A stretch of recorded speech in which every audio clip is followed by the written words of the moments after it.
every single week at rugby, and we like to come in the week up to the game to meet the coaches, to meet the players, so there's no stress on a game day. And I'm joined by Huddersfield coach Rick Stone. Rick, how are you, mate? Morning, lad. How you doing? Oh, not bad, you know. It's our first time to Huddersfield this season. We get around all the grounds every year, and we've come along to the local derby where normally Huddersfield have Leeds' number the last few years. Yeah, the boys have told me that. We've had a good record against Leeds, both in the Cup and the League in the last couple of years. We got a chance to play them in the middle eights late last year and got them in a really important game for us, which really helped us stay up. Mate, how have you found your time, obviously, coming in last year, and it wasn't really your squad, and now starting to stamp your own identity on the team. How are you finding English Rugby League, and how are you finding Huddersfield?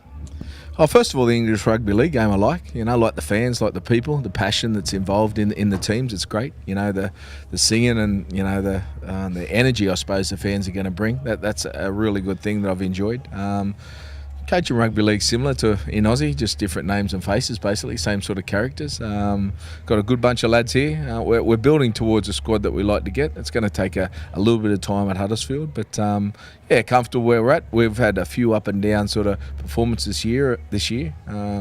Hit by injury a little bit and looking to, we had a good performance last week against Wigan, so we're looking to bounce back again against Leeds this week. Where do you think the standards are in the Super League compared to the NRL? Because we had two great results against, obviously, Brisbane and Cronulla in the World Club Series, and I've been giving it to a lot of my mates in Oz who stick it to me the last couple of years.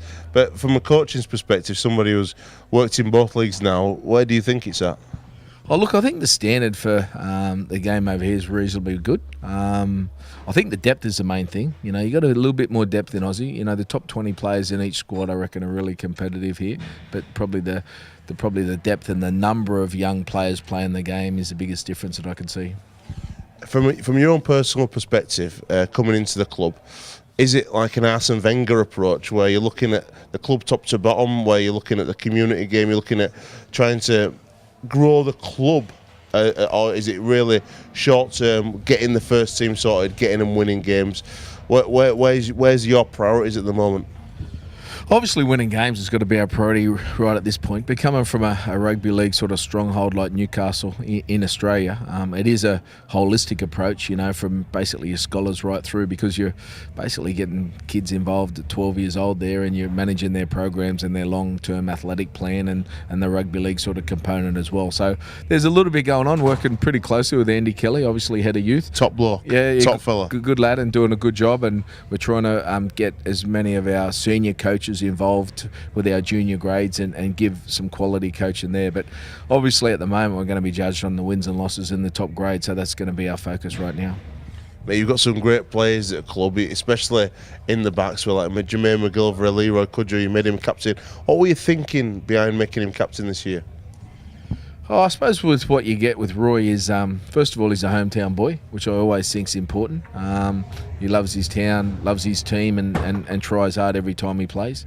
Will boys follow Leroy Kudra? Absolutely they will, and his performances on the park since I've been here have been terrific. So, we've got a little bit of support around him and a couple of vice-captains, Ryan Hinchcliffe, Michael Lawrence and Danny Bruff, and I think we've got a good model. Everyone needs their own model that suits their club, and I think our model suits ours.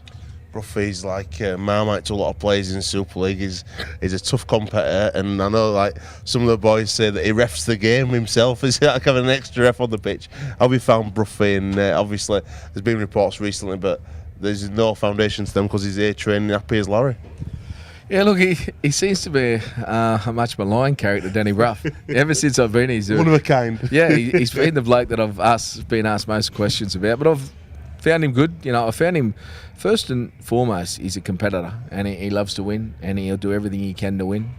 He's an experienced campaigner. He knows the game really well. He knows opposition teams really well, and he generally has a decent, good control of our game. He started off the season particularly well for us. His line break assists and try assists have been really high so far this year, and his kicking game has been pretty close most of the time. So look, wherever he keeps doing that, he'll have a place here, and he's happy here. We're happy with him, and he's going to be a big part of our team hopefully this year.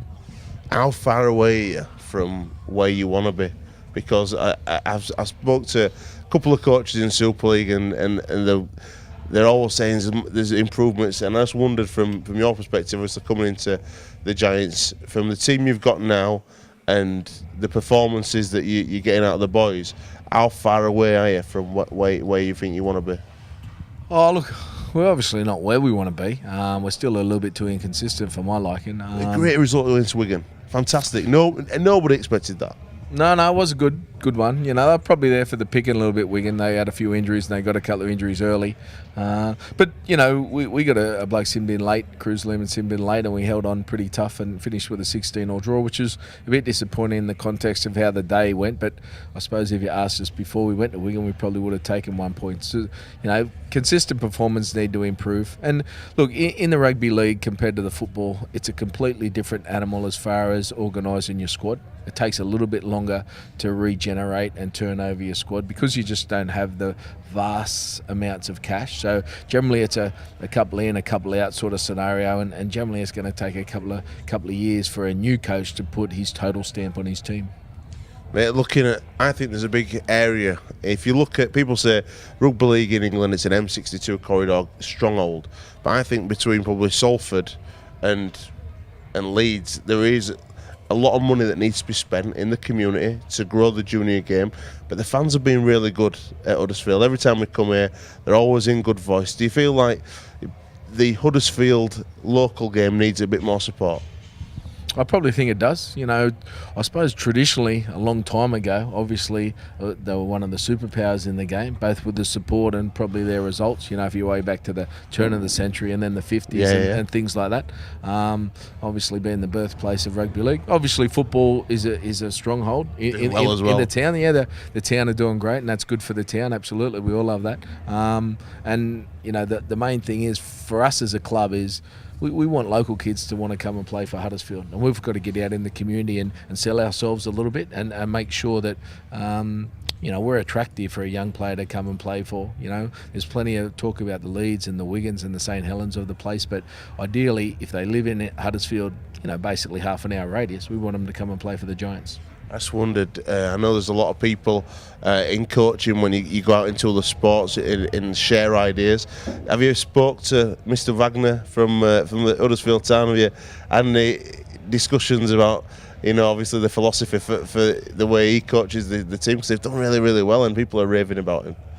Look, no, I haven't, to be honest, and we don't sort of cross paths too much. Obviously, they're playing on different days as we are, but obviously his regeneration, I suppose, of the town team come from a little bit of youth and blokes that he's coached before, and hopefully I can do a little bit of that with a Jake Mamo and a few other blokes that I might be able to bring in the next couple of years. Lastly, I went to university in Huddersfield. It's a great city to live in, and one of my highlights was Marston's Chicken Shop. Have you been yet? Have you tried the genius that is Marston's? Yeah, we definitely venture to Marston's and go down and get a couple of chicken wings, lad. No problem. Top man, Rick. Good luck this week. Best of luck. We'll see you after the game. Thank you very much. Thanks for having us. Whether it's power station, factory or stadium, covering installation or maintenance, Spec, the specialist power contractor to industry.